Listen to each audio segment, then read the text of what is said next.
పొంగల్ బరిలో తెలుగులో 4 సినిమాలు రిలీజ్ అయిన సంగతి తెలిసిందే. గుంటూరు కారం, హనుమాన్, సైంధవ్తో పాటు నాసామిరంగా సంక్రాంతి కానుకగా విడుదలయ్యాయి. అయితే వీటితో పాటు 2 తమిళ డబ్బింగ్ సినిమాలు కూడా తెలుగులో రిలీజ్ కావాల్సి ఉంది.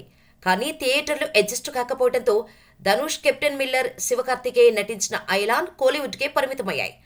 అక్కడ భారీ వసూళ్లతో బాక్సాఫీస్ దగ్గర దూసుకుపోతున్నాయి. ఇక ఇప్పుడు సంక్రాంతి సీజన్ అయిపోయింది కాబట్టి ఈ వారం తెలుగులో రిలీజ్ అవుతున్నాయి. రిపబ్లిక్ డే సందర్భంగా 25న కెప్టెన్ మిల్లర్ రిలీజ్ అవుతుండగా ఐలాన్ ఒక రోజు గ్యాప్తో థియేటర్లోకి రానుంది.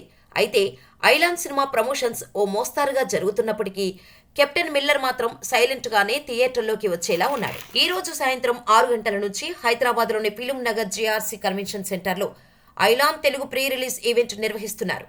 ఈ ఈవెంట్కు తెలుగు హీరోలు ఎవరైనా గెస్ట్గా వస్తారా అనేది తెలియాల్సి ఉంది. కానీ కెప్టెన్ మిల్లర్ మాత్రం ఈవెంట్ లేకుండానే థియేటర్లోకి రాబోతున్నాడు. ఆల్రెడీ తమిళ్లో హిట్ అయింది కాబట్టి ఇక్కడ కూడా మౌత్ టాక్నే బెస్ట్ ప్రమోషన్స్ అని తెలుగు డిస్ట్రిబ్యూటర్స్ భావిస్తున్నట్టున్నారు. ఈ కారణంగానే పెద్దగా ప్రమోషన్స్ చేయడం లేనట్టున్నారు. గతంలో సార్ సినిమాను ఇక్కడ గట్టిగానే ప్రమోట్ చేశాడు ధనుష్. కానీ ఈసారి మాత్రం అలా చేయడం లేదు. మరి ఈ 2 సినిమాలకు తెలుగులో ఎలాంటి ఆదరణ లభిస్తుందో చూడాలి.